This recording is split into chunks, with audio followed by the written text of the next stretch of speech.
예, 오늘은 지난번에 창세기 32장은 수요일 날 저희가 했는데요. 그 스토리 중에서 클라이맥스에 해당하는 야곱과 하나님과의 예수 그리스도와죠. 사실은 육체로 이렇게 보이는 모습으로 나타나신 분은 항상 예수 그리스도신데 다니엘서에도 등장하는 그 하나님 사람의 아들처럼 보이는 분도 마찬가지고요. 그래서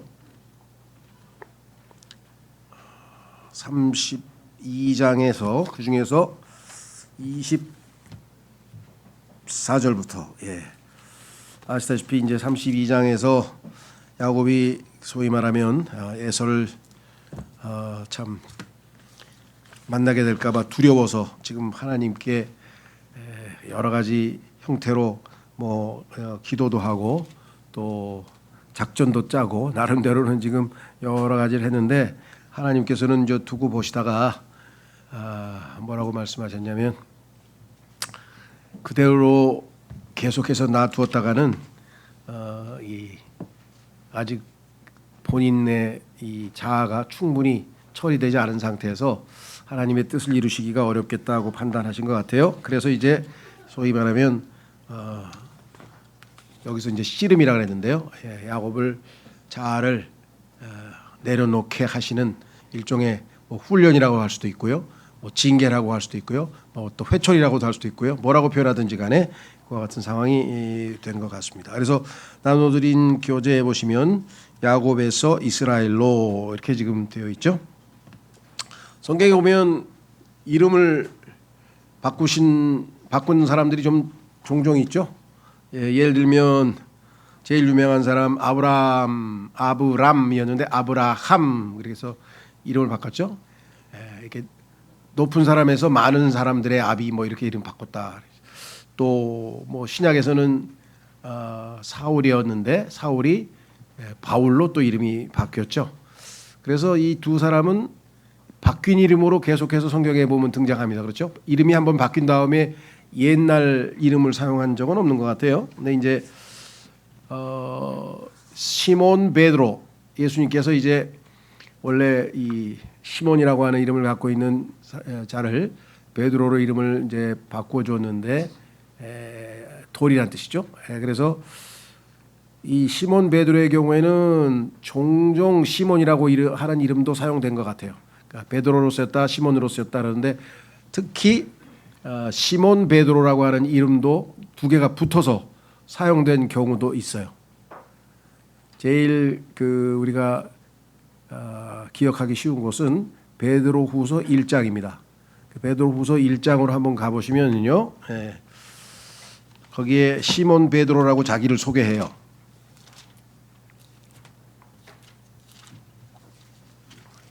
베드로후서 1장에 보면은 자기가 자기 자신을 소개할 때 뭐라고 얘기하는 거 아니?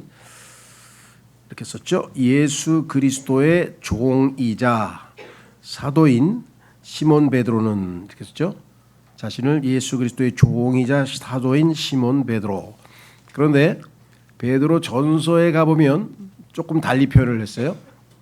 베드로 전서에 가보면 1장 1절에 이번에는 뭐라고 자기를 소개하느냐? 베드로 전서를 기록할 때 예수 그리스도의 사도인 베드로는, 그러니까 이때만 해도 베드로는 상당히 어떻게 보면은 의기양양했던 것 같아요. 나는 예수 그리스도의 사도다. 그리고 나는 베드로다. 예수님이 붙여주신 새 이름을 가지고 이렇게 자신에게 좀 자신감이 넘쳤던 것 같은데 아마 신앙생활을 해보니까 녹록지가 않았던 모양이죠.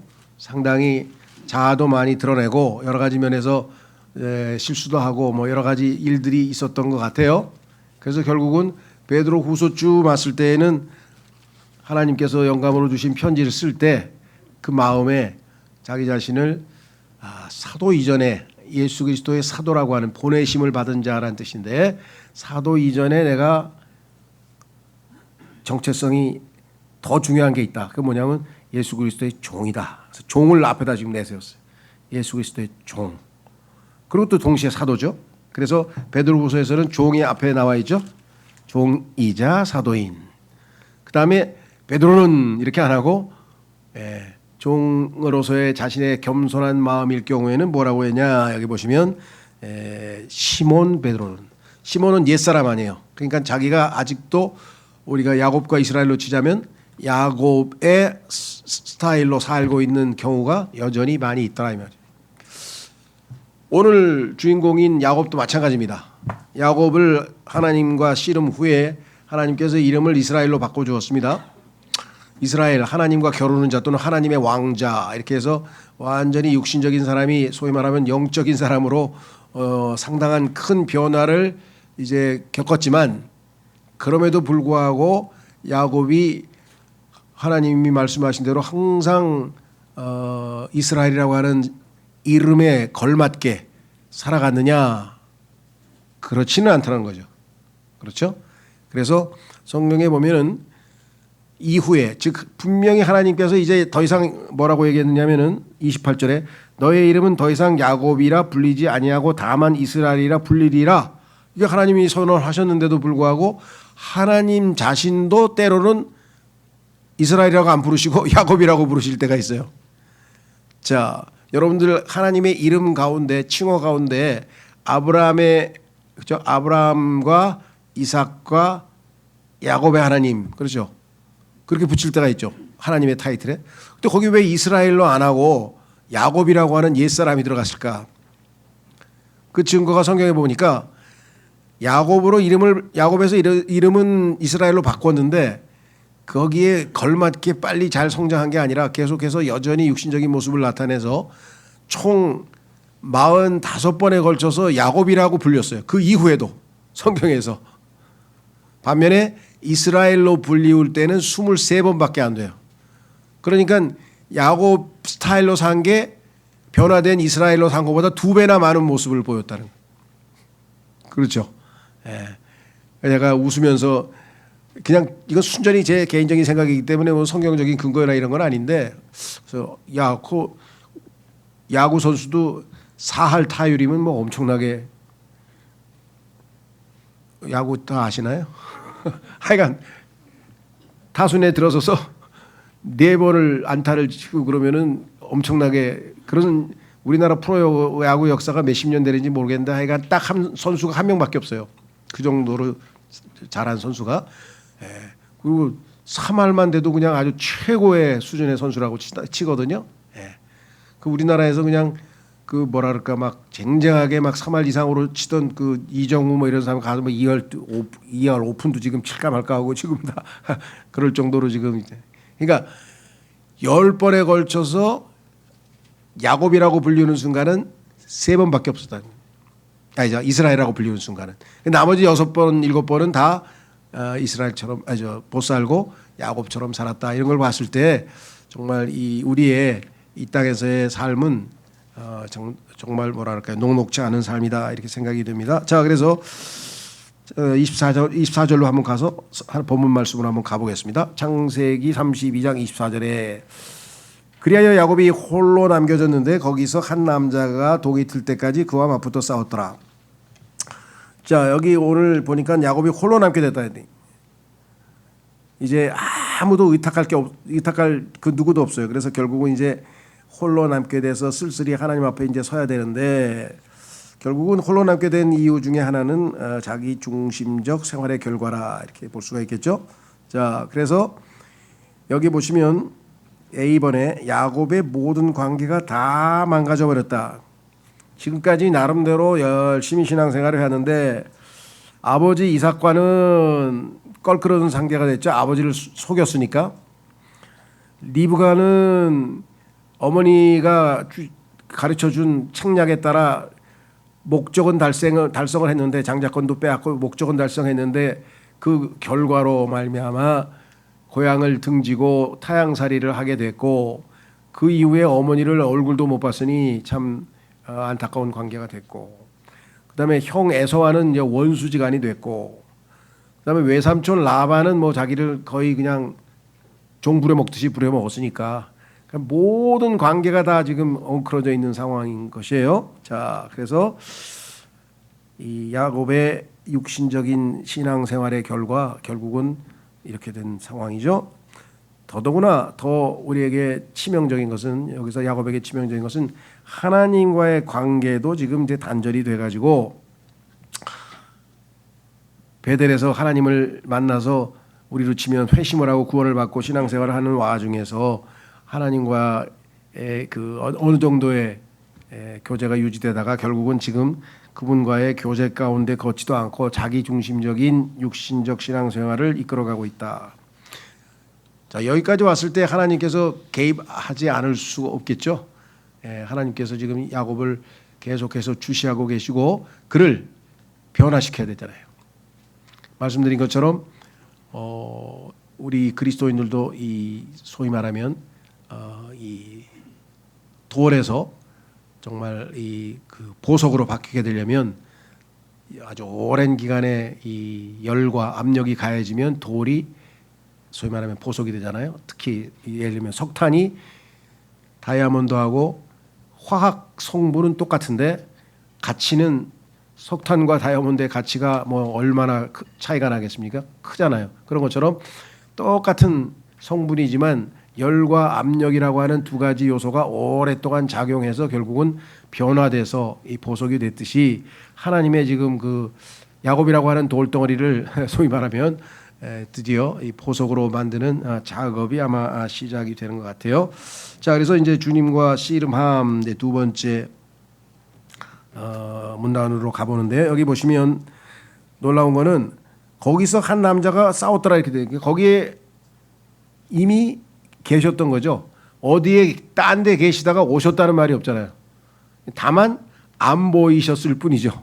성경에 보면은 예수님께서 나타나셨다가 안 보이신 경우가 여러 군데 있잖아요. 엠마오로 가는 제자들과도 같이 식사하시고 나서 하다 보니까 사라져 버리셨죠. 그러니까 임재를 우리가 못 느껴서 그렇지 보이지 않는다고 해서 안 계신 건 아니라는 거죠. 그런 의미에서 봤을 때, 자, 그래서 지금 하나님께서 야곱과 씨름할 수밖에 없는 상황에 놓여 있는데, 실제적으로 우리의 싸움은 성경에 따르면 하나님과 싸워서는 안 되겠죠. 여기 나와 있는 것처럼 우리는 악과 씨름해야 된다. 에베소서 6장에 보면은 우리의 싸움은 혈과 육에 대한 것이 아니로 영적인 악과의 싸움이라고 분명하게 말씀하셨어요. 그래서 주님이나 또 이 본문 말씀에 나와 있는 주님이나 또는 하나님의 말씀과 대적해서 결국은 실족해버리는 사람이 있어요. 베드로후서에 보면 하나님의 말씀에 따라서 살지 않고 하나님의 말씀이 오히려 걸려 넘어지게 하는 역할을 하는 경우가 있죠. 그래서 결국은 이제 이 올바른 영적 싸움이 아닌 잘못된 싸움을 씨름을 하면서 우리가 많은 시간을 낭비하게 되죠. 여기 보시면 주님, 지금 본문에는 주님과 싸워야 되지는 않아야 하는데 할 수 없이 주님께서 나서서 싸움을 했고요. 그 다음에 베드로후서 3장 16절로 가보시면 거기 뭐라고 써있나 한번 보십시오.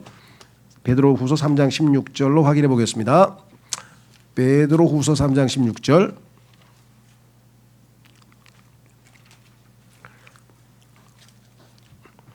이렇게 써있죠.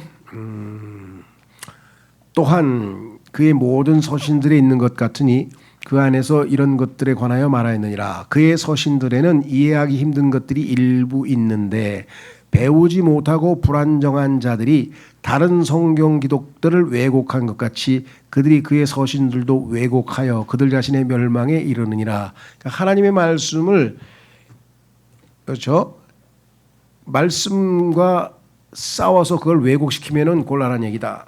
그 다음에 뭐 에베소서는 여러분 너무나 잘 아시는 것처럼 혈과 육과 싸우는 것이 아니라고 분명히 기록되어 있죠. 자, 두 번째는 요소는 주님과 씨름을 했는데 주님이 와서 소위 말하면 씨름을 시작하면, 싸움을 걸면 주님의 손길을 인식하고 아이고 내가 하나님과 싸우면 안 되지. 그리고 빨리 자기 자신을 자아라 그러죠. 자아를 내려놔야 하는데 이게 지금 얼마나 자아가 센지 그냥 하나님 천사하고 하나님의 천사하고 지금 대적하면서 끝까지 해서 결국은 날이 셀 때까지 지금 와 있어요. 자, 그래서 여기 보니까 날이 셀 때까지라고 하는 표현이 어디까지 나왔냐 한번 보세요. 25절에 그런데 그가 자신이 그를 꺾지 못하는 것을 보자. 그가 야곱의 넓적 다리에서 움푹 들어간 곳을 건드렸더라. 하도 끈질기게 저항을 하니까 할 수 없이 급소를 쳤어요. 그러자 그가 야곱과 맞붙어 싸우는 동안 야곱의 넓적 다리에서 움푹 들어간 곳이 위골되었더라. 뭐 개역성경에는 아마 환도뼈라고 하는 말을 쓴 것 같은데요. 그러니까 요즘에는 고관절이라는 말을 쓰는데 바로 그 부분이 이제 움푹 위골되어 가지고 그런즉 그가 말하기를 동이 틈으로 나를 가게 하라 하였더라. 너무 시간이 오래 걸렸어요, 예상보다. 그래서 이제 가게 하라 했더니 이에 야곱이 말하기를 당신께서 저에게 복을 주지 아니하신다면 저는 당신을 가게 하지 아니하겠나이다 하였더라. 이분이 뭔가 인식을 한 것 같아요. 이분이 하나님 어리신 천사인가? 뭔가 하여간 느낌이 왔겠죠. 그래서 악착같이 축복을 구했습니다. 복을 달라. 27절 그러자 그가 그에게 말하기를 너의 이름이 무엇이냐 하였더라. 이에 그가 말하기를 야곱이옵니다. 여기에서 자기의 자신을 그대로 노출시켰죠. 숨기지 않고 자아를 완전히 드러냈는데요. 자, 여기 보시면 뭐라고 되어 있는가. 날이 있을 때까지 교재로 가보시면 B에 주님께서 임재에 계셨지만 야곱은 빛 가운데 걷지 않았음. 주님이 임재했지만 빛 가운데 걷지 못하다 보니까 주님이 누구신지를 아직 못 알아보고 계속해서 지금 버티고 있습니다. 그래서 여기 2번에 보시면 B에 2번에 보시면 야곱은 지금까지 줄곧 주님과 싸워왔음. 베델에서 주님을 만났지만 그 이후에 야곱의 모든 생활은 다 누구랑 싸웠느냐? 주님과 싸웠다. 우리는 왜 하나님께서 하나님의 자녀들에게 이렇게 어려운 환경과 어려운 여건과 어려운 상황을 만드실까 이렇게 생각하시면 그것은 다 하나님께서 만드신 건데 그것을 하나님의 손길로 의식하지 못하니까 그걸 빨리 어떻게 해쳐버리고 해결해버리고 넘어가 버리려고 하는 뭐랄까 전략을 쓰죠. 그래서 그냥 라반하고도 어떻게든지 라반을 속여가지고 그다음에 라반의 아들과도 그렇고 또 나중에 라반이 쫓아왔을 때도 그렇고 계속해서 우리는 이 어려운 환경이나 주어진 여건을 극복해내고 넘어갈 것처럼 생각하지만 사실은 그 뒤에는 보이지 아니하는 하나님의 손길이 놓여 있는데 이것을 지금 인식하고 있지 못했었죠. 그때 하나님께서 할 수 없이 드러내서 야곱에게 가르쳐 줄 수밖에 없었습니다. 그래서 여기 보시면 다툼 및 열매 맺지 못하는 삶. 지금까지의 야곱의 신앙생활은 바로 이와 같은 삶이었다 그랬습니다. 자, 그래서 이제 25절에 와서 육신이 굴복함. 그럴 수밖에 없는 게 하나님께서 뼈 있는 위골 부분을 쳤기 때문에 결국은 굴복하실 수밖에 없었죠. 여기 보시면 이제 이게 우리의 어떤 보면 오늘의 그 핵심 교훈인데요. 야곱이 자신을 굽히지 않아 하나님께서 그를 치셨어요. 하나님께서는 눈치챌 수 있는 상황을 자주 주십니다. 지금 하나님께서 내가 놓여 있는 이 모든 악조건과 내가 이게 어려운 처지 이 모든 것은 하나님께서 허락하신 상황이구나. 그걸 믿음으로 순수하게 받고 그것에 대해서 잘 헤쳐나가면 되는데 그게 아니라 이거를 예를 들면 잘못하면 마귀의 방해로 생각해도 되고 어떻게든 이걸 극복해낼 수 있는 자기의 그 육신적인 지혜와 모든 것을 총동원하는데 결국은 하나님께서 나타나셔서 이것이 하나님의 회초리라고 하는 것을 가르쳐 주실 수밖에 없는 상황에 와 있습니다. 그래서 성경에 보니까 하나님께서 그를 치셨다. 성경에 이것을 회초리란 말을 썼어요. 히브리서로 한번 가보겠습니다. 히브리서 12장 5절로 가셔서 이제 오늘 본격적으로 야곱이 하나님과 씨름하는 것은 무엇인가? 그것은 바로 하나님께서 매를 회초리를 때리신 거구나 하는 것을 알 수가 있습니다. 자, 히브리서 12장을 펴시면 오늘의 핵심 주제에 도달하는데요. 그것은 뭐냐면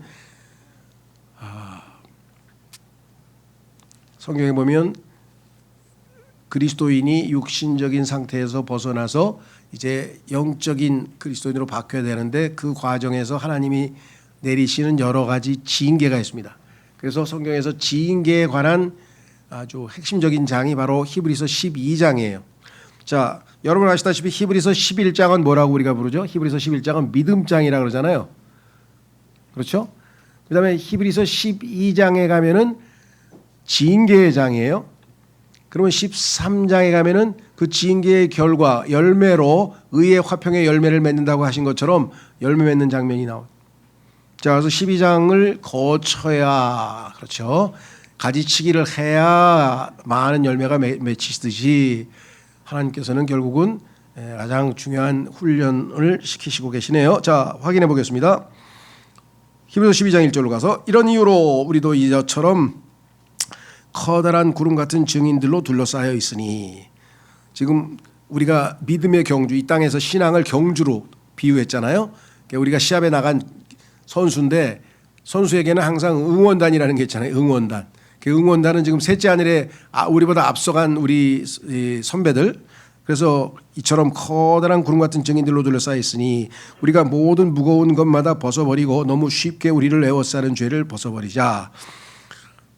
무거운 것이라고 하는 것은 죄는 아니죠. 그러나 아까 얘기한 것처럼 이 세상에서 우리를 여러 가지로 무너뜨리게 만드는 요소들을 얘기하고, 죄는 여기 따로 나와 있어요. 여기 나와 있는 죄는 뭐라고 했는가? 우리를 너무 쉽게 에워싼다. 우리는 뭐 죄를 어렵게 짓는 게 아니죠. 너무나 가볍게 쉽게. 그리고 우리 앞에 놓인 경주를 우리가 인내로 달려가서 우리 믿음의 창시자이자 완성자이신 예수님을 바라보자. 그분께서는 자신 앞에 놓인 즐거움을 위하여 수치를 멸시하시며 십자가를 견디셨고 하나님의 보좌 오른편에 앉으셨느니라. 그러니까 예수님도 여기 나와 있는 것처럼 미래적 소망, 즐거움을 바라보면서 수치를 멸시하고 십자가를 견디시는 과정을 거쳐서 결국은 영광을 얻으신 거죠. 그래서 항상 우리가 얘기할 때는 십자가를 통해서, 고난을 통해서 그 다음에 영광이 오죠.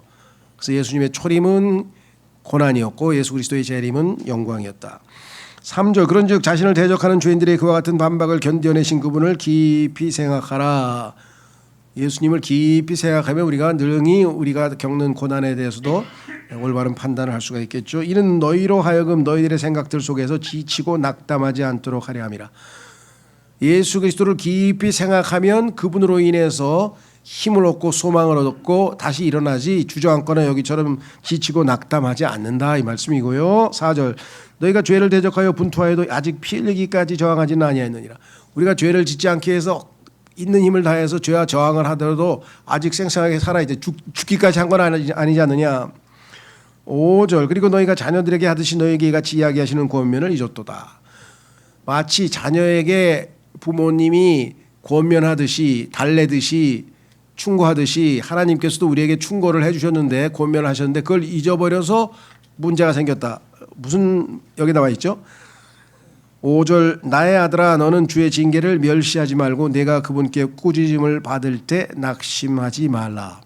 굉장히 중요합니다. 징계에 있어서 두 가지인데요. 하나는 뭐냐, 하나님의 징계의 손길이라는 것을 느꼈어요. 그때 상당수의 사람들이 어떻게 합니까?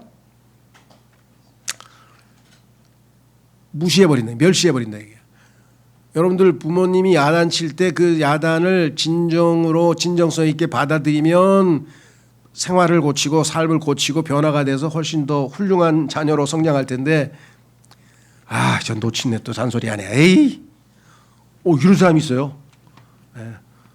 우리 친구들 중에서도 우리 놓친네 미치겠다.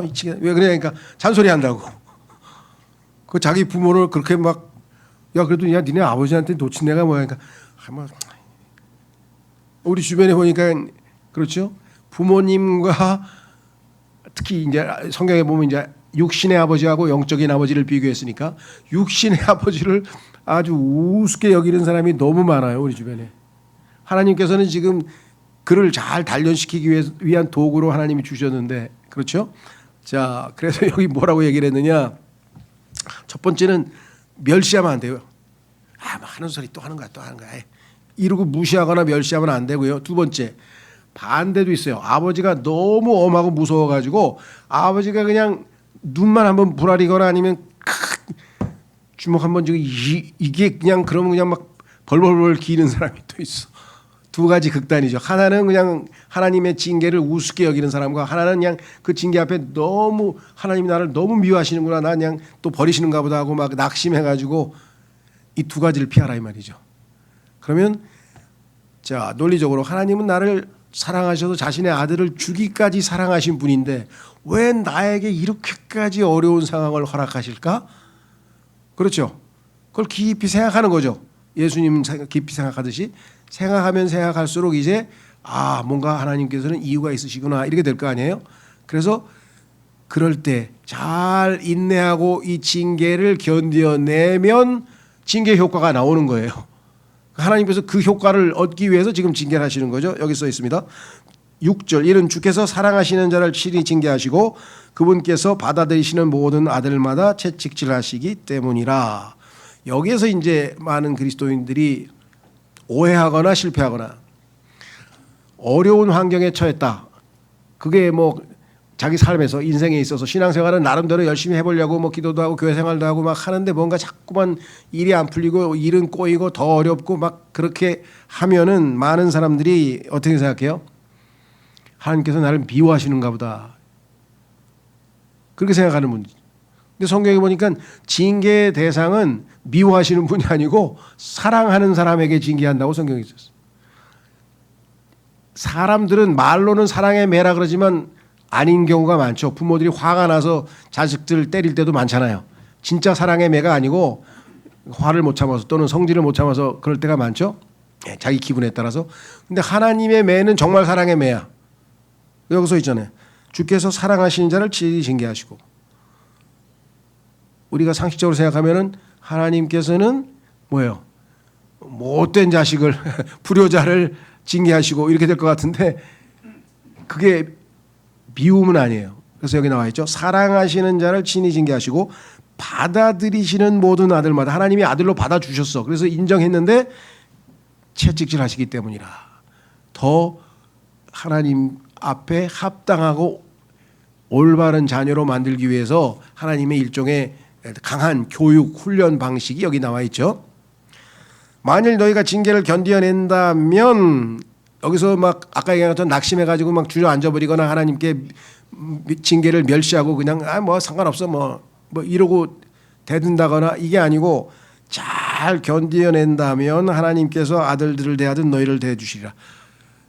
때로는 아들들을 대하듯이 못하고 종들을 대하실 수밖에 없을 때도 있잖아요. 그러니까 이제 아들로서 인정해 주신다는 거죠. 그런즉 아버지가 징계하지 않는 자가 무슨 아들이냐. 아들이라면 다 아버지의 사랑의 매를 맞아야 한다. 그러나 만일 모두가 동참자들이 되는 징계가 너희에게 없다면 그때 너희는 아들들이 아닌 사생아들이로다. 사생아는 하나님의 아들은 아니고 마귀가 하나님의 아들인 것처럼 그냥 속인 거죠. 그러니까 본인이 진정 성령님을 소유하고 있는 진정한 하나님의 아들이라고 한다면 다 하나님의 징계의 대상이 된다. 사랑의 매를 맞는 대상이 된다는 것이고 그렇지 않은 경우에는 진짜 아들은 아니다 이렇게 되겠죠. 제가 하도 여러 번 얘기를 많이 해서 식상하실 분도 계실 텐데 제가 아는 예가 그밖에 없네요. 그 누굽니까? 애들이 막 길에서 싸우고 있을 때 한 아저씨가 지나가다가 그랬다잖아요. 한 아이를 딱 잡더니 그냥 이 자식 왜 그렇게 아버지 말 안 들어? 하고 그냥 후려치고 이렇게 징계를 가하고 때렸다 그러잖아요. 그 옆에서 지켜보는 사람이 아저씨 그건 너무하시네. 아니 왜 얘만 때려요? 내가 보니까 얘네 둘이 둘 다 잘못하고 싸웠다니까. 예? 쟤는 제 아들이 아니니까 제가 때릴 수가 없죠. 얘는 내 아들이니까 때려서 바로 잡으려고 그러는 거지. 이해가 되세요? 아들이 아닌 사람 하나님 왜 간섭하겠어요? 마귀의 자식 그냥 마귀가 알아서 하라고 내버려 두시는 거예요. 하나님께서 여러분에게 어려운 환경과 징계를 통했다면 하나님의 아들이라고 하는 반증이에요. 그게 오히려 나 하나님의 아들 맞구나. 무슨 말인지 이해가 되세요? 자, 그래서 여기 써 있습니다.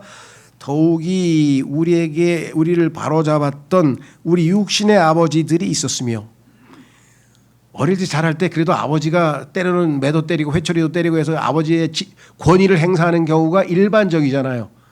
하물며 자 보세요. 우리가 그들을 경외하였거든. 그래도 아버지가 야단치시고 그러면 잘못했습니다 아버지 뭐 이러는 게 인지상정인데 하물며 영들의 아버지께는 우리가 더욱 복종하여 살아야 하지 않겠냐. 육신의 아버지보다 더 위대하시고 더 사랑이 많으신 분이니까 영들의 아버지께는 이는 그들의 진실로 그들 자신들이 기뻐하는 대로 우리를 며칠 동안 징계하였으나, 여기 나오잖아요. 육신의 아버지들은 객관적이고 공정하고 딱 공평하게 한 게 아니에요.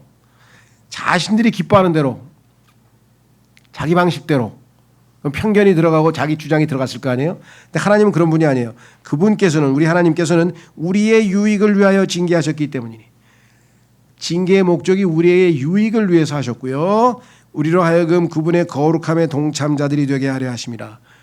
내가 거룩하니 너희도 거룩하라 하고 하나님이 말씀하셨으니까 우리를 거룩하게 만드시기 위해서 이 징계라고 하는 수단을 사용하신 것이다 라는 걸 알아야죠. 그렇죠? 이거를 이해하면 신앙생활이 훨씬 수월해요. 이게 이해가 안 되면 욥처럼 내가 이렇게 올바르게 살고 신앙생활 열심히 했는데 아니 남든 게 뭐야 이게? 하나님 너무하신 거 아닌가? 원망하는 게 나오죠. 그렇죠?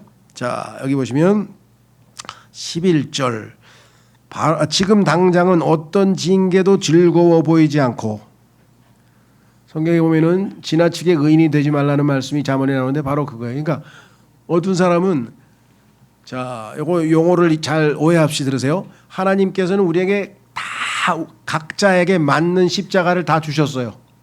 공통된 건 아니야. 각자의 상황에 맞게 다 각자의 십자가를 주셔서 자기 십자가를 지고 따르라 그랬어. 그런데 어떤 사람은 이 정도 십자가 너무 시시해. 그냥 좀 더 주님을 위해서 더 큰 걸 해야지 하고 막 십자가를 만드는 사람이 있어. 박해를 자초하고. 그 사람은 뭐 자기가 막 더 하나님을 위해서 희생도 하고 막, 이건 종교심이지 성경에서 말씀하시는 진정한 의미에서의 순종이 아니죠.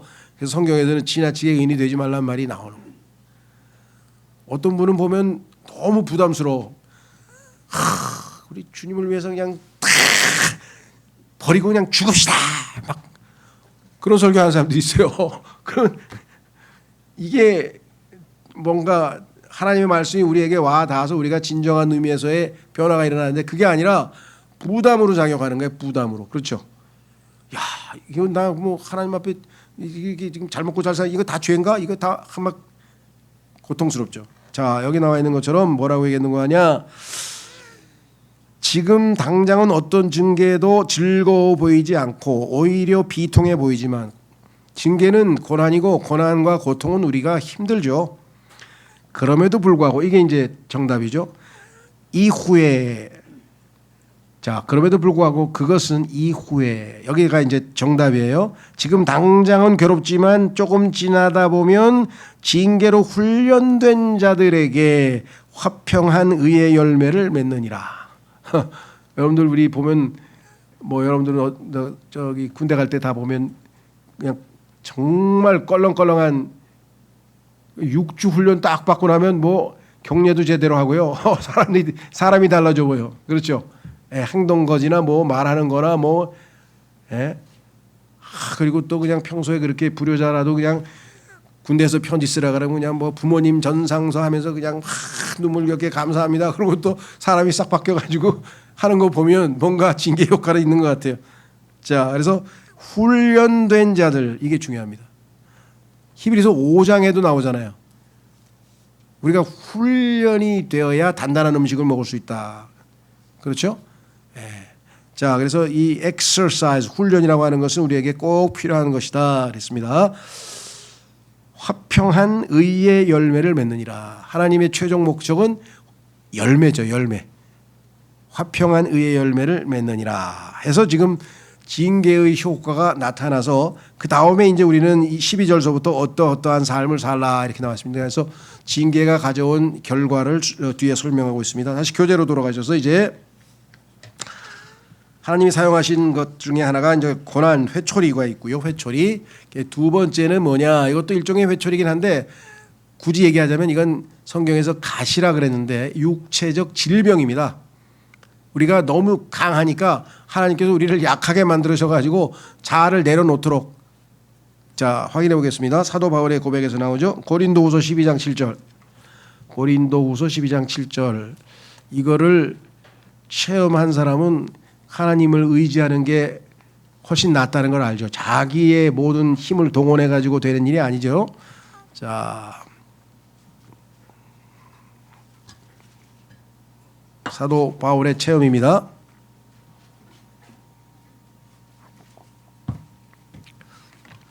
고린도후서 12장 7절. 그런즉 계시들의 풍요함으로 말미암아 내가 정도를 지나쳐 크게 높아지지 않게 하고자. 사도 바울은 계시들의 풍요함, 성경에서 하나님의 말씀의 기록자로 선정된 바울이야말로 로마서부터 시작해가지고 뭐 우리가 굳이 히브리서까지 안 가더라도 빌레몬서까지의 그 모든 열세 서신을 다 사도 바울을 통해서 하나님이 기록하셨잖아요. 그리고 아라비아 사막에서도 3년간 하나님께서 많은 계시들을 가르쳐 주셨고, 그러다 보니까 사도 바울이 너무나 많은, 여기 나와 있죠, 풍요로운 계시들의 풍요함으로 말미암아 내가 정도를 지나쳐 크게 높아지지 않게 하고자.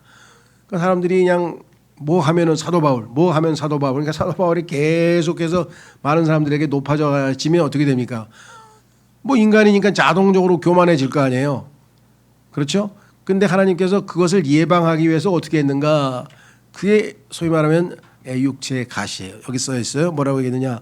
육체의 가시를 하나 딱 꼽아놔가지고 자랑을, 스스로 교만하지 못하도록 제동장치를 하나가, 조금 교만해지려 그러면 하나님께서 가시를 꾹 누르면 그럴 거 아니에요, 그죠? 그래서 그 워치맨인가요? 아주 비유를 재밌게 들었는데, 여기 지금 깨어진 것들 나오는데 우리 교회에서 낸 겁니다. 이거 지금 소개하려고 그래. 오늘 야곱에서 그 이스라엘로 가려면 중간에 가정이 뭐냐면 깨어져야 돼요. 깨져야 돼. 과거에 어떤 그 지금 은퇴하신 목회자시고 제 선배신데 만났더니 어느 날 그러더라고. 김영재, 그래서 예, 나 완전히 깨졌어. 자기가 완전히 어떻게 깨졌는가를 간증을 하시더라고요. 이제 사역을 하나님께서 날 맡기시는 것 같아. 그 전까지 자기가 아주 그냥 자기 의에 내가 얼마만큼 내가 집안이 예를 들면 빵빵하게 그냥 막 기독교 집안에다가 막 목사가 뭐 자기 집안에 뭐 몇십 명에다가 그냥 막 이런 거를 등에 업고 그냥 그냥 난 대단한 사람이다 막 방언서부터 해가지고 막 굉장히 막 이렇게 나대서 마음이 올라갔다가 한번 팍 깨지고 나서 지금은 자기가 어떤 신세인지 어떤 사람인지 알겠다고 그런 간증을 제가 들은 기억이 나네요. 자, 그래서 여기도 보시면 뭐라고 얘기했는가? 사탄의 전령이 나를 치도록 주어졌으니 내가 정도를 지나쳐 크게 높아지지 않게 하려 함이라. 이러한 일로 인하여 그것이 나에게서 떠나게 해달라고 내가 주께 3번이나 간청하였노라. 하나님께서 자기에게 주신 그 육체의 가시가 어떤 질병인지는 몰라요. 뭐 어떤 사람은 그걸 뭐 안질이라고, 어떤 사람은 또 간질, 간질 뭐 하면서 막 근데 다 추측이지 성경에 답은 없어요. 그러니까 무지하게 고통스러웠을 텐데 가시라는 표현을 쓴 걸 보니까 그게 어떻게 했냐, 여기 나오기를 뭐라고 했는가? 떠나게, 이거 좀 없애달라고 하나님께서 기도를 했는데 내가 주께 3번이나 간청하였노라. 그냥 기도도 아니고 아예 간청을 했는데 그러자 그분께서 나에게 이같이 말씀하셨느니라. 여기에서 이제 하나님에 대한 신뢰가 있느냐 없느냐. 내가 기대한 대답이 아니었어. 그렇죠? 그래서 하나님은 응답을 하셨어. 근데 내가 기대한 것이 아니야. 성경에 보면 하나님께 기도하면 하나님께서 좋은 것으로 준다 그랬어. 그러니까 하나님이 주는 거는 내가 기대한 게 아니더라도 다 나에게 유익한 거야. 다 좋은 거야. 성경 어디에도 하나님께서 내가 원하는 대로 해주신다고 성경에 써 있는 건 없는 거거든요. 근데 많은 사람들이 자기가 원하는 대로 안 이루어지면 기도 응답을 못 받은 것으로 생각하는데 아니에요. 하나님은 응답하셨어요. 좋은 것으로. 근데 그걸 안 받으려고 그래. 하나님이 주신 좋은 것을 안 받으려고 뻗팅기니까. 그렇죠? 자, 여기 뭐라고 얘기했는가 보세요. 그러자 그분께서 나에게 같이 말씀하셨느니라. 나의 은혜가 너에게 충분하도다. 내가 지금까지 준 은혜로도 충분하게 여기서 견뎌내고 이겨낼 수 있다. 이는 약함 가운데서 나의 힘이 완전해지기 때문이라. 네가 지금 이렇게 육체의 가시 때문에 약하게 있는 그 상황에서 나는 내 안에서 강할 수가 있대. 네가 강해가지고 내 다리 붙잡고 그냥 씨름하는데 못 가게 그냥 축복할 때까지 못 갑니다 하고 앞자까지 붙들고 있으면 주님께서 축복을 하실 수가 없다 이 말이죠. 여기 나와 있는 거 약하다 그랬잖아요. 바울이 야곱이 약해진 거죠. 그래서 뭐라고 얘기했는 거니? 약할 때 나의 힘이, 주님의 힘이죠. 나의 힘이 강해지기 때문에, 완전해지기 때문이라. 그러므로 내가 오히려 매우 기꺼이 나의 연약함들을 자랑하겠으니. 사도 바울은 깨달은 거예요. 내가 연약함들을 자랑한다 이거. 내가 연약해, 너무 약해. 그러면 하나님이 내 안에서 강하게 역사하실 수 있는 기회를 드리는 거죠. 그리스도의 권능이 내 위에 머물게 하려 함이라. 이게 요령이에요. 신앙생활의 요령. 파워풀하게 막 권능을 임하게 해 주시옵소서, 불이 내려와 주시옵소서 막 이러고 그냥 그런 사람은 나중에 가면 다 별 볼 일 없어. 근데 정말 워치맨이 같이 감옥에 들어가 가지고 주님하고 그냥 이렇게 앉아 있고, 워치맨이가 그 유명한, 아시는 분은 아시겠죠. 영에 속한 사람이라고 하는 유명한 책이 있는데요. 3부작으로 돼 있는 거, 스피리추얼 맨이라고 해서 굉장히 아주 이 바이블 빌리버들도 굉장히 많이 읽는 유명한 책이 있어요. 네. 근데 그 책을 쓸 당시에 워치맨리는 뭐라 그러죠? 결핵에 걸려가지고 숨도 못 쉴 상태가 돼가지고 산에 요양 중이었어요. 그 와중에 유일하게 스스로 집필한 책이 이 책이에요. 워치맨리가 쓴 나머지 수십 권에 모르겠어요. 더 있는지 뭐 100권쯤 되는지. 그거는 처음보다 워치맨리가 설교하는 것을 메모해가지고 요약해가지고 메모해서 책으로 다 만든 거거든요. 실제 본인이 쓴 책은 최악으로 약해진 그 당시에 딱 한 권. 그게 아주 세계적인 베스트셀러고 굉장히 유익한 책 중에 하나로 알려진 클래식이죠. 자, 그래서 여기 보시면 뭐라고 했는가? 10절. 그러므로 내가 그리스도를 위하여 연약함들과 치욕들과, 연약함도 연약함이지만 예수님 때문에 망신당하는 거, 조롱당하는 거, 그게 유익이라는 거예요. 왜? 자아를 내려놓을 수 있으니까. 그 다음에 뭐예요? 궁핍들과 박해들과 괴로움들에서 기쁨을 취하노라. 이건 정말 신앙의 비밀을 캐낸 사람이에요. 그거 반대죠. 일반 사람들이 생각하는 거하고 정반대죠. 근데 그리스도인들 중에서도 성숙치 못하고 육신을 따라 사는 사람들은 여기처럼 보세요. 연약함, 치욕, 궁핍, 박해, 괴로움, 이런 상태에 놓인 그리스도인들을 뭐라 그래?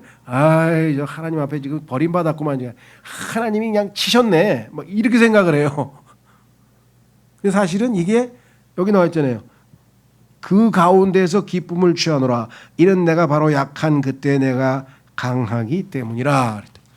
이 신앙생활의 비결을 우리가 알게 되면 어떤 상황에서도 당황치 아니하고 주님을 의지하고 의탁하는 법을 배우게 된다는 것이죠. 자, 그래서 다시 돌아옵니다. 야곱은 자신의 힘을 신뢰할 수 없음을 배워야 했음. 그 3번까지 갔죠. 자, 4번에 가면 이제 드디어 새로운 사람이 되네요. 새로운 사람. 그래서 새로운 사람의 특징은 뭐냐? 여기선 절뚝거리는다 그랬는데 절뚝거리는 게 깨어진 거예요. broken. 성경에 보면 깨어진 것들만 하나님께서 어떻게 사용하시는가를 이 MRD안이라고 하는 유명한 이 의사입니다. 원래 의사인데 이 사람이 이제 목사가 돼가지고 라디오에서 아주 방송 설교를 굉장히 많이 했어요. 그래서 미국에서는 아주 건전한 훌륭한 말씀 사역자 중에 한 사람이고, 우리나라에서는 모르겠어요. 왜 이 좋은 책은 번역해서 할 수 없이 우리 손까지 와서 우리가 번역을 했는지 모르겠는데, 이 깨어진 것들이 있고, 그 전에 제일 유명한 것은 율법과 은혜라고 하는 유명한 책이 있어요. 이분이 쓴 책 중에서 율법과 은혜가 있고요. 또 하나는 성막과 관련된 유명한 책이 있어요. 그 다음에 저희 교회에서 출간한, 저는 모르겠어요. 그 책하고 이 책이 이 디안 박사 책 중에서는 제일 유익하고 좀 수준이 높은 것 같아요. 요거 하나하고 또 하나는 히브리서 연구. 히브리서 연구를 읽으면 많은 우리 킹제임스 성경 진영의 목회자들이 이거 히브리서에 관해서는 제일 건전하고 잘 썼다. 어느 날 옛날에 오래됐는데 갑자기 인천의 그 유명한 사랑침례교회 목사님이 전화를 했더라. 김 목사님. 그러니까 어떻게 이렇게 좋은 책을 찾아내셨어? 그래서 뭐가요? 그래. 히브리서 연구. 그 150권 보내주세요. 우리 성도들 다 읽게.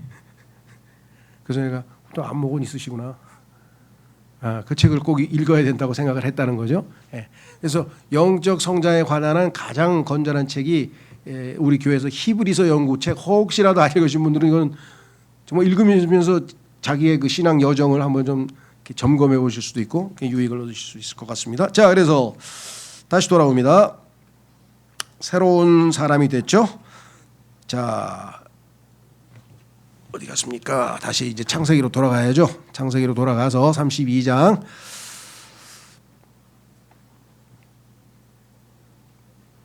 27절. 자, 여기서 이제 야곱이 드디어 터닝 포인트가 왔어요. 그러자 그가 그에게 말하기를 너의 이름이 무엇이냐 했더라. 이에 그가 말하기를 에서이옵니다. 이렇게 하면 안 되죠. 아버지를 속이듯이 에서이옵니다. 그게 아니고 뭐예요? 저 야곱입니다. 남의 거 빼앗는 놈, 도둑질하는 놈, 나쁜 놈. 야곱이 찬탈자란 거예요. 남의 거 가로채는 자란 뜻이에요. 다른 사람에게 유익이 돼야 되는데, 다른 사람을 도와줘야 되는데 다른 사람 망치는 자. 이름 자체가 그런 이름을 갖고 있어요. 그 의미는 뭐냐면 하나님 저는 육신적인 놈입니다. 형편없는 놈입니다. 자신을 있는 그대로 고백을 한 거죠. 야곱입니다. 이것을 진정성 있게 고백한 거예요. 그냥 우리 엄마가 집어줘서 야곱이라고 불러요. 그냥 이게 아니라 저 남의 거 빼앗는 놈이에요. 아주 나쁜 놈이에요. 하나님한테 그렇게 고백을 한 거예요. 그렇죠? 예, 욥도 마찬가지잖아요. 너무너무 고통스러우니까 욥기 31장, 저는 욥기 31장을 읽으면서 야, 인간이 이렇게 의롭게 살 수 있는 건가? 욥이 나는 이렇게 살아왔습니다 했는데 그 내용을 보시고 하나님께서 인정하시는 완전한 삶이라 그랬어요. 근데 문제는 내가 이렇게 완전한 삶을 살았는데 왜 하나님이 상을 안 주고 나를 이렇게 고난을 겪게 하십니까? 혹시 하나님이 불의하신 분 아닐까요? 여기에서 하나님께서 자기 의로 하나님의 의를 하나님을 불의하다고 할 정도로 가면 그거는 지나치게 의인이 된 거죠.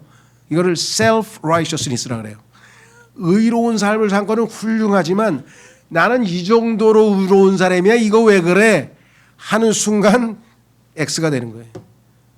이해가 되시겠어요? 그래서 너무나 의로운 사람은 하나님을 만나기가 힘들어요. 왜? 우리 주변에도 제 친구도 그래요. 정말 개차반으로 산 애는 어느 날 가면은 그냥 하나님 앞에 거꾸로 서가지고 나 좀 살려주세요. 구원받는데 얘가 아주 그냥 모범이 되는 아주 대단하게 그래는 하나님을 필요로 하지 않아. 왜? 하나님의 의이신 예수님이 필요한 사람은 자기가 의인이 아니고 죄인이라는 것을 깨닫고 야곱이라는 것을 깨달은 사람이 필요한데 자기는 야, 너 이때껏 60평생 살아오면서 나 정도 산 사람 봤냐? 없지? 이 정도 되는 사람들은 하나님을 만나기가 매우 어렵죠. 역설적으로. 그렇죠? 예. 안타깝게 해서 자, 여기 보시면 자기가 야곱이라는 사실을 진정성 있게 고백했더니 그제서야 이제 깨졌구나. 깨진 사람은 어떻게 돼요? 너의 이름은 더 이상 야곱이라 불리지 아니하고. 왜? 야곱은 너 아까 여기 이제 고관절 칠 때 이미 깨졌어. 끝났어. 야곱은 끝났으니까 이제 이름 바꿔. 다만 이스라엘이라 불리라. 그래서 하나님과 결혼자 또는 하나님의 왕자. 나는 네가 통치자로서 하나님과 사람들을 맞서는 권세가 있어 승리하였기 때문이라 하였더라. 이에 야곱이 그에게 물어 말하기를 제가 당신께 간구하오노니 제게 당신의 이름을 알려주소서 하였더라. 그러자 그가 말하기를 어찌 너는 나의 이름을 묻느냐 하였더라. 그리고 그가 거기에서 야곱에게 복을 주었더라. 복을 주면서 자기가 누구인가를 간접적으로 알리신 거겠죠. 그렇죠? 야곱이 아니라 삼손의 아버지 마노아는요 물어봤어요. 그때 하나님께서는 뭐라 그러냐면은 그걸 왜 묻냐 그러면서 하나님의 이름이 secret 비밀인 줄을 너는 모르느냐.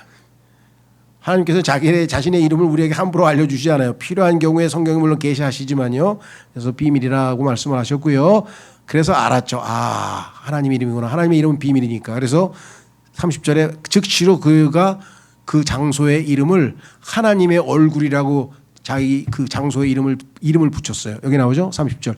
그리하여 야곱이 그곳의 이름을 프니엘이라고 불렀으니 이는 내가 얼굴과 얼굴을 마주하여 하나님을 보았으나 내 생명이 보존되었도다 하였기 때문이라. 그래서 하나님의 얼굴이라고 하는 지명이 생겼죠.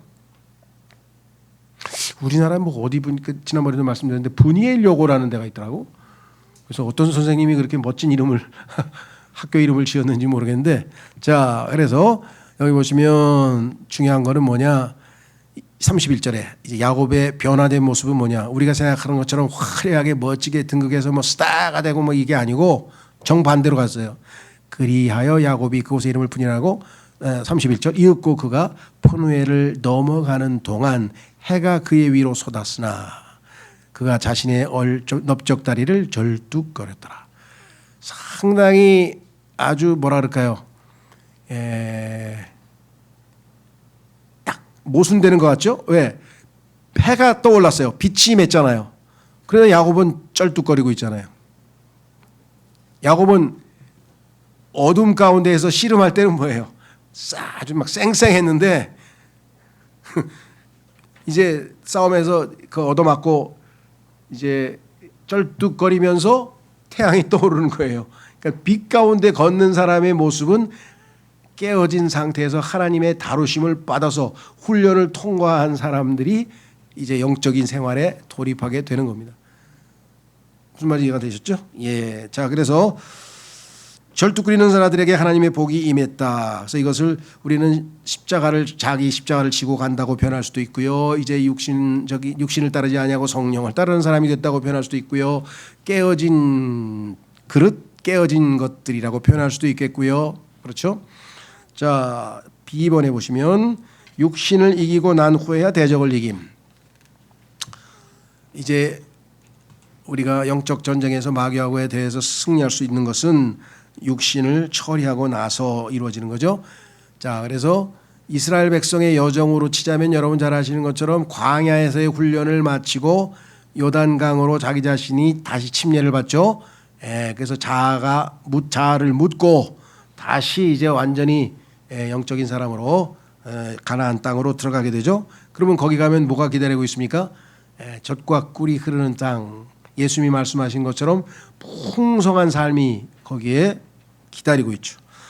자, 가서 우리는 이제 다섯 번째 겸손의 열매. 자, 이제 드디어 변화된 그 야곱의 모습은 첫 번째 어떤 열매를 얻었는가? 하나님과 마주대했죠. 얼굴과 얼굴을 맞대 보았어요. 두 번째, 그런데도 불구하고 당연히 죽어야 되는데 생명이 보존되었다. 그 하나님이 나타나셨다가 떠나고 나니까 삼손의 엄마가 아이고 이제 우린 죽었습니다. 여보, 이제 우린 죽었어요. 하나님을 봤으니. 그랬더니 아니 하나님이 우리를 죽이실 거면은 벌써 죽였지 지금까지 이렇게 우리를 살려두실 리가 있겠어? 이렇게 하면서 위로하는 장면이 나오죠. 그 다음에 세 번째 빛 가운데 걸음. 하나님과 우리와의 교제가 가능하려면 빛 가운데 걸어야 된다고 요한일서에 분명하게 써 있죠. 어둠 가운데 있으면 교제가 끊긴다고 성경에 말씀하셨어요. 네 번째, 걷는 방식이 영원히 바뀜. 그렇습니다. 이후서부터는 우리 더 이상 아주 자기의 힘으로 막 쌩쌩하게 걷질 못하고 쩔뚝쩔뚝 거리는 모습을 우리가 보게 되죠. 자, 그래서 우리는 이 두 구절을 한번 좀 찾고 마무리를 짓겠습니다. 고린도후서 4장 10절로 가시면 고린도후서 4장 10절에 보면은 우리 그리스도인들에게는 예수 그리스도의 죽음이, 자, 고린도후서 4장 10절 뭐라고 되어 있나 보세요.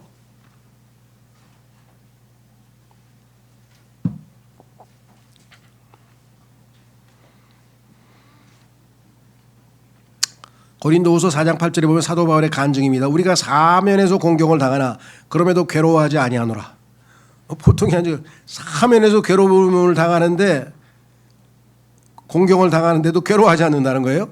우리가 당황스러워할지라도 절망에 잠기지는 아니하고 박해를 받을지라도 버려지지는 아니하며 넘어뜨림을 당할지라도 멸망하지는 아니하노라. 왜? 우리가 주 예수의 죽음을 항상 몸에 지니고 있으니 예수님의 생명 또한 우리의 몸 안에서 명백하게 나타나게 하려 하심이라. 그렇죠? 예수님의 죽으심을 우리 삶에 지니고 다니면 바깥으로는 예수님의 생명이 표현되어진다라고 성경에서 이야기를 했죠. 예. 자, 그래서 여기 나와 있는 것처럼 11절 이는 살아있는 우리가 예수님으로 인하여 늘 죽음에 넘겨지기 때문이니 예수님의 생명 역시 우리의 죽을 수밖에 없는 육신 안에서 명백하게 나타나게 하려 함이라. 그렇게 하여 죽음은 우리 안에서 역사하나 생명은 너희 안에서 역사하는도다. 이제 앞으로 우리가 대하는 사람들에게 우리 안에서는 예수 그리스도께서 죽음의 역사가 일어나고 그것이 다른 사람들에게는 생명의 역사로 변환되어서 전달이 되니까 얼마나 하나님께서 귀히 쓰시는 일꾼이 되겠느냐 이 말이죠. 마지막으로 한 구절 찾겠습니다. 갈라디아서 6장 17절. 사도 바울의 고백이 어떤 고백인가 보세요.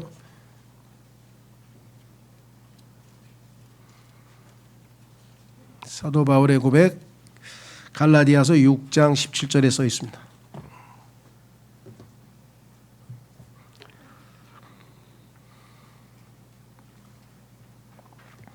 갈라디아서 6장에 십자가에 대한 얘기가 몇 번 나오는데요.